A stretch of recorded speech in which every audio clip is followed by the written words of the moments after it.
So now I'm driving this other pin out. I thought I'd record the end of the process.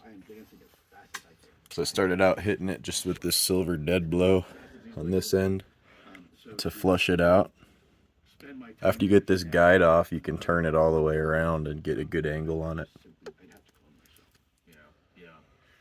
And so once I got done hitting it with that flush, I moved to this pick, hit it with that in, and then moved to this to drive it all the way through.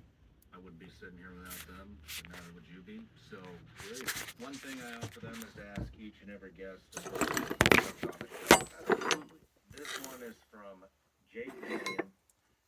Given your unique insight into the UAP phenomenon and its potential implications for humanity, what do you believe is the single most critical piece of information the public should understand about UAPs right now?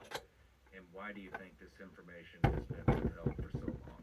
Wow, Jake, great question. So let me see if we can deconstruct this a little bit. What is the one single aspect about the UAP topic that should be, that the public should understand? Right. The UAP should understand, it should be revealed now, and understand its implications and the importance of it. There's not just one. Let me see if I can break this down for Jake. There are fundamental reasons why you classify information by law, and then later on policy as well. Usually it's to protect two things called sources and methods, and then sometimes you can use it to protect some other things we won't go into here. But those are the primary reasons. What you do is classify information to cover up malfeasance or illegal activities or something that might be embarrassing to the United States. You can't do it. It is again, we used to do it as a nation, and finally Congress stepped in after all these things that we were doing, like the syphilis experiments, for example, or the CIA and the North Korea experiments. So Congress stepped in and said, no mas, if you're going to classify information, these are the reasons why you classify information. And if you do it for any other reason, you're wrong. I don't believe that any organization, any institution, any government, any religion has the right to classify information that should be universally provided to all the people in the world, all the citizens. Now, what do I mean by that? Galileo Galilei, when he first proposed, looked through his telescope and first proposed a heliocentric model for our solar system, was met with so much resistance that the church almost burned him alive on the stakes. And he had to recant and say, no, I was wrong. In fact, they even refused to look through the very telescope to prove his observations. Now we look back and we say, well, that's silly. Why would anybody care that the sun is the center of our solar system and not Earth? Right? Well, at the time, that information was thought to be very threatening to the Judeo-Christian belief system and institutions at the time, primarily the church.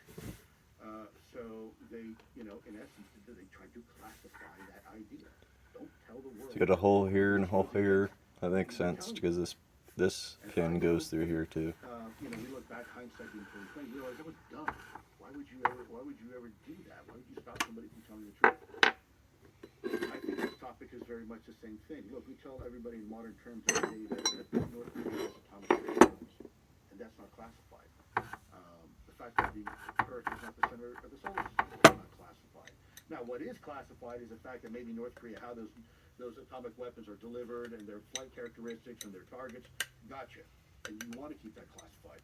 But the fact that North Korea has atomic weapons is not a classifiable fact. Just like we're not alone in the cosmos. These things are here. It's becoming the worst kept secret. It's now a liability. There are two fundamental philosophies. Some people believe secrets are like flying blind. The more you work on it, the better it gets, the longer it ages. I disagree with that. I've told people all along since day one, secrets are perishable. They have a shelf life. They're like vegetables in the refrigerator. And if you leave them in there too long, they're going to rot and they're going to stink. You have a really big mess on your hands. So if you allow a secret to go on longer than what's necessary, it actually will start working as a liability.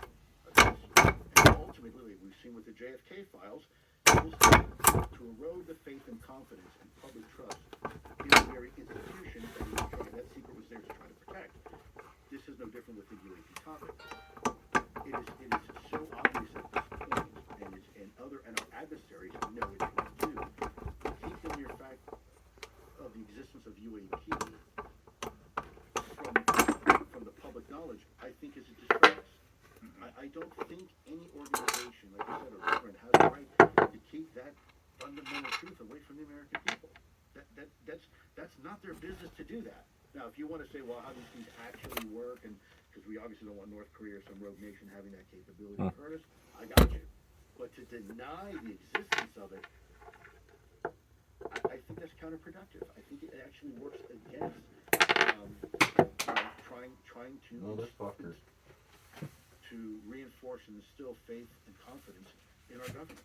I don't think that's the way to do it. I think ultimately, at the end of the day, everything is going to come out anyways, just like we see with the JFK files. There's an old saying from Bob Marley: "You can fool some people sometimes, but you can't fool all the people all the time." And I think that's where we're at. I think we now have to reconcile and come back to the table and say, yeah, turns out, we've been investigating this thing for a long time, even though we haven't told you, or maybe we didn't tell Congress, and maybe we didn't tell certain presidents what we were doing. Now, is that a problem?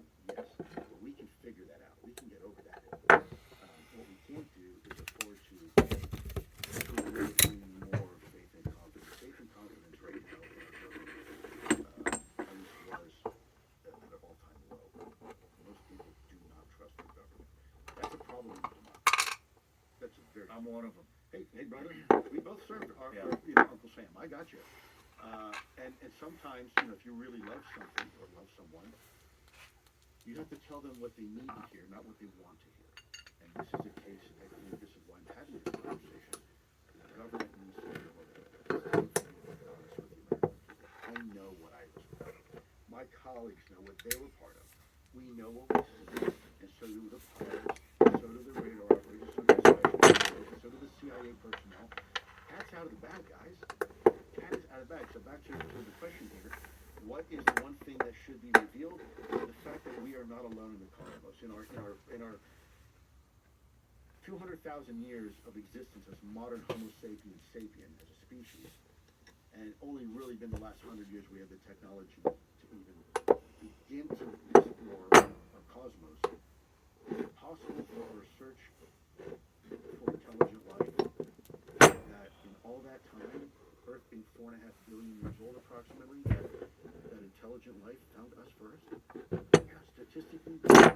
And then when you look at the evidence suggesting that and reinforcing that, look, someone is flying these things around. They are intelligently controlled. They can outperform anything that we have. So who's behind it? That's fine if you don't, want to consider that option. It's either Russian, Chinese, or ours.